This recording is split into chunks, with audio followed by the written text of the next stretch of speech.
Good morning, llama walking fans. Today we are at the confluence of the Wreake and the Soar, which you can see behind me there, and we're going to take a stroll along the Grand Union Canal and the River Soar, heading north to where it eventually meets the River Trent. And as it's the summer solstice today, 21st of June, I expect it's going to be quite warm and sunny. So let's go.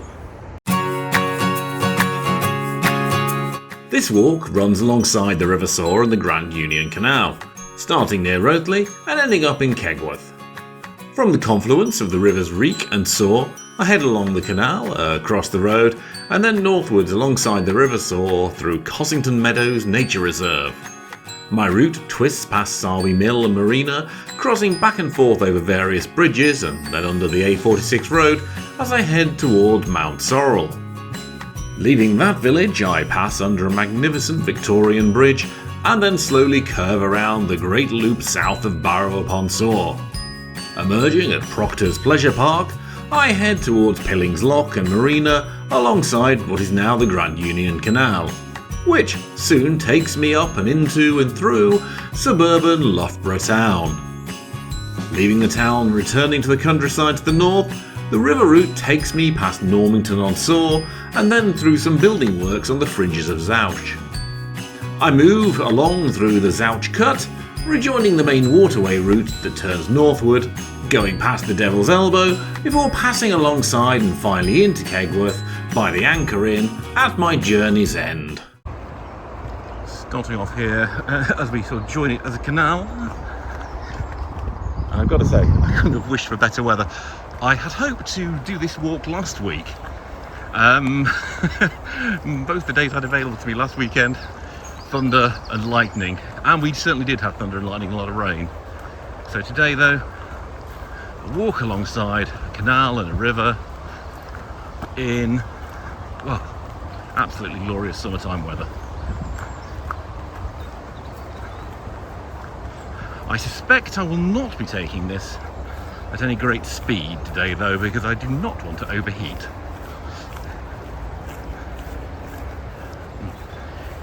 I'm also hopeful there'll be a fair bit of shade along the way, but in my experience of river walking, it's not always the case. But we shall see. Anyway, onwards towards Cossington and Sileby.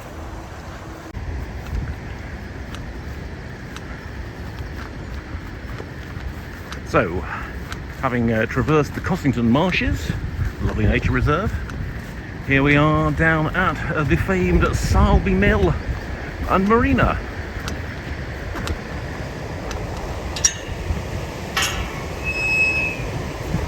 Last time I was down here, that was almost overflowing on this bridge.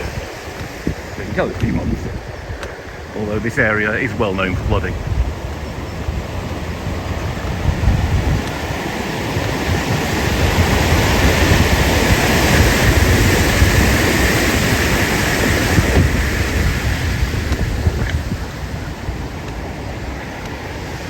That's our route ahead, just switching sides of the river or the canal, depending on your point of view. It changes a lot on this route.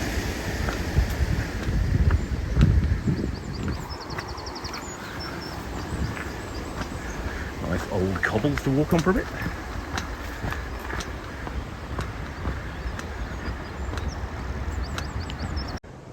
I wasn't going to video anything more just yet, but then cannot resist a swan and some cygnets.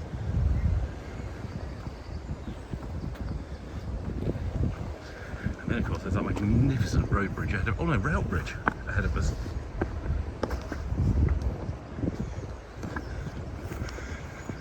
So yeah, just getting past the fringes of Mountsorrel over there. This is the exceptionally pretty part of it. And that bridge I would say was built in 1860, going by the brick pattern on it. Been very nice walking down a stretch of the Soar that is very definitely canal and very alive with life, and the occasional weir. But we're just alongside Barrow upon Soar now, where we will shortly be coming off this path just to go through the street for a very short while, and then heading up to Proctor's Pleasure Palace, or It's a camping site.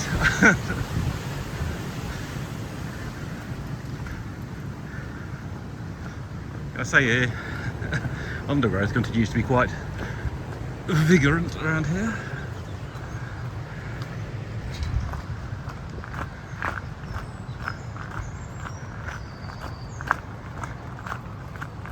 Oh, there we are.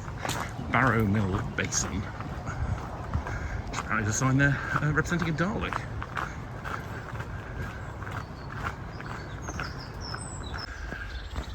So, just come through the fringes of Barrow upon Soar, and certainly to my right here, the Soar has once again turned very much into a river rather than a canal.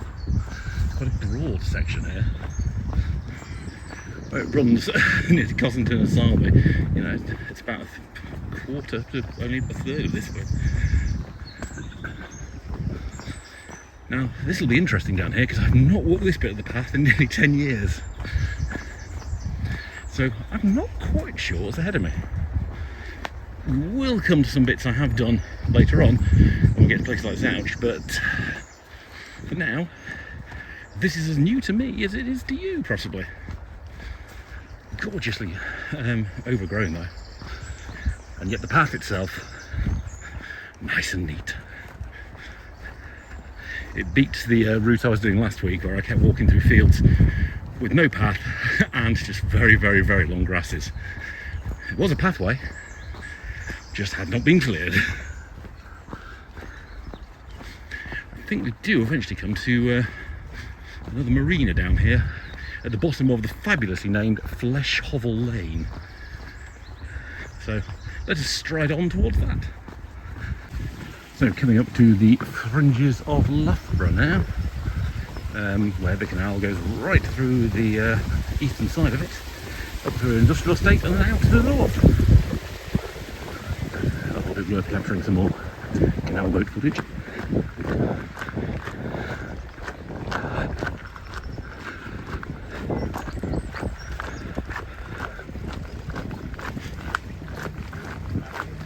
That looks a lot better idea today than walking, really does.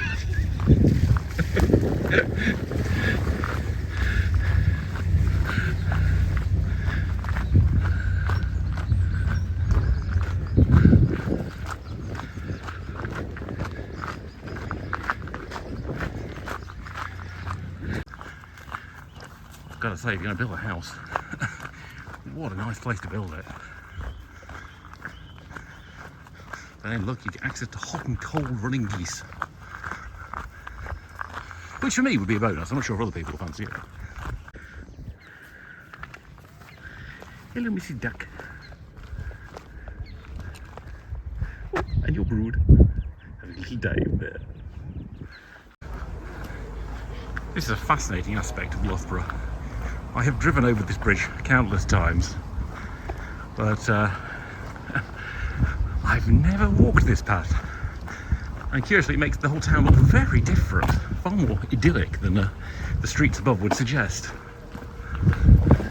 There's also some very expensive and exclusive developments around here now as well. But now we come more into the industrial heartland.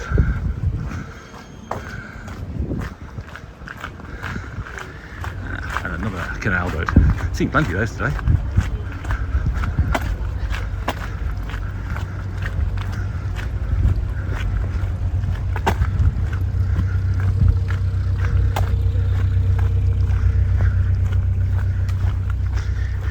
Read my map correctly, there's a stretch along here ahead where I do have to come out and walk along some roads for a very short while. I would try and avoid it, try and stay on the canal path, but you know, I could have misread the maps. It's not clear on the satellite or the OS, and I've certainly never walked that bit, so more adventures in my local town of all places. Well, I'm pleasantly surprised by the route through Loughborough. We might have changed sides of the canal a few times, but bar a few paces here and there, I've been on the towpath the whole way. That's rather a pleasant surprise. And as I said in one of the earlier clips, it really has been a fascinating way to see a different aspect of a town I know incredibly well. Highly recommended this stretch, even if you don't walk the rest of this route.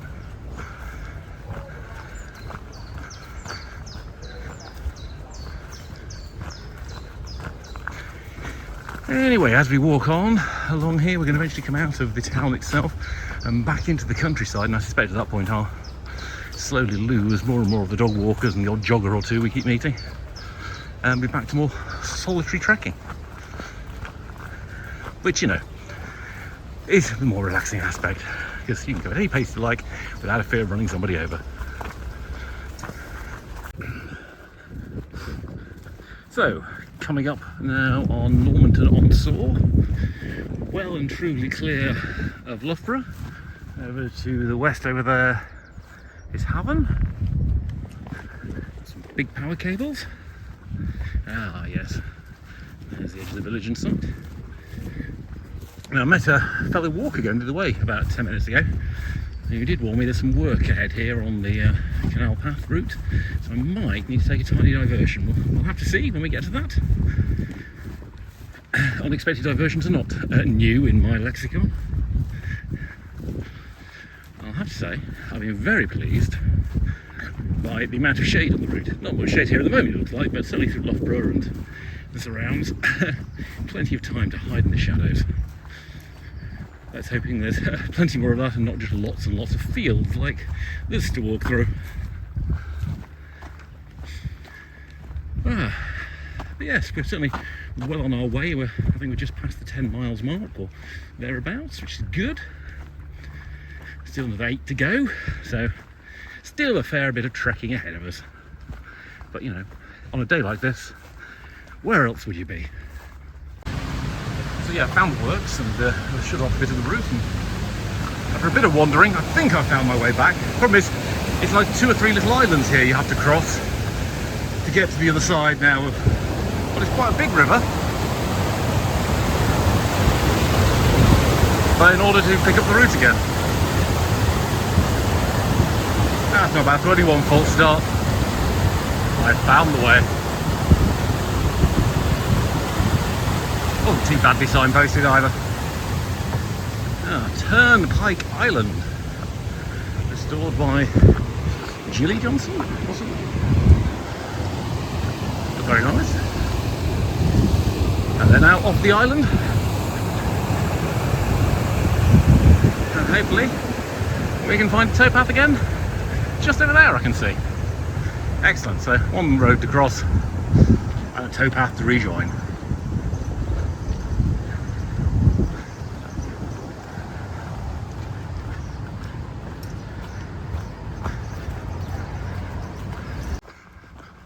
Long stretch without shade there, which wasn't much fun because I'm certainly in the middle of the day now in terms of the sun being at its zenith. And yeah, warm, but I'm just noticed we finally come to a little bit of woods with a little bit of shade, so I've slowed down a little bit just to enjoy the lovely shade. Oh, this feels so good. I've just slapped on some more sun cream as well, but all the same, some nice dappled shade. And I can see in the distance a cooling tower and a chimney from a power station nearby that's close to the end of this, because it's of course on the Trent. So I still think there's at least 5 miles to go, so well over an hour and a half to walk. But the end has certainly, for the first time, come into view. The Soar, meanwhile, continues to look fantastic, doesn't it, on a day like this? Swan versus cows.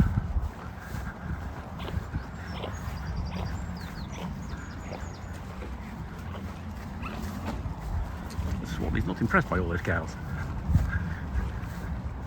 They are lovely, aren't they? Look at them all, enjoying the water. And they've got some more shade than I have, so jealous. Now, regular viewers might have noticed there's been a bit of a gap between these videos.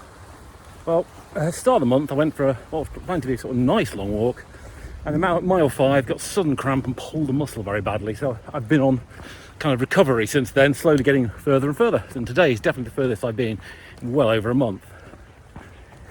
Now, of course, couple that with the fact that it's quite warm, it's incredibly humid, and as we're hitting about mile 15 now, I'm beginning to question if I'm going to make it to the end of this route. So I'm coming up shortly to Kegworth, where there is a pub right on the edge of the village. Now my current plan is to pop into there and see if I can get something to drink, because I am absolutely gasping for something cold and fluid at the moment, because you know my water pack's now warm. It's really not satisfying my thirst at all. So now if that revives me, I'll carry on. But if once I've stopped, that's it, that could be the end of today's walk, defeated by the heat. It's always my biggest problem walking. I'm fine in the colder weather. As someone said on one of our the long distance walkers social group walk I was on the other night, you can get warm, but once you're hot, it's really hard to cool down again. So we shall see. You know, right now my legs just want to stop and my mouth just wants to drink something cold, so hopefully I'll get the chance soon. And as of all my walks, if you've enjoyed it, don't forget to give me a like, subscribe if you've really enjoyed it, and share it with all your friends and all your social medias. It really does help the algorithm to get more people to come walking with Llama's Paws. And wouldn't you know it, it's just shut. Great, so there's no shops around here, no pubs, no nothing. So I think this is going to be the end of today's walk. We're going to go and look down the Soar one last time, and stop and then call in Mrs. Llama for an evac. Oh, yes, so there's the lovely Soar. One last time. But for today, the distance and the heat and recovering from injury has defeated me. All the same, it's been an enjoyable walk up until this point when, you know, everything's given up on me, but I hope you'll join me next time for another Walking with Llama's Paws, hopefully on a slightly cooler day. See you later.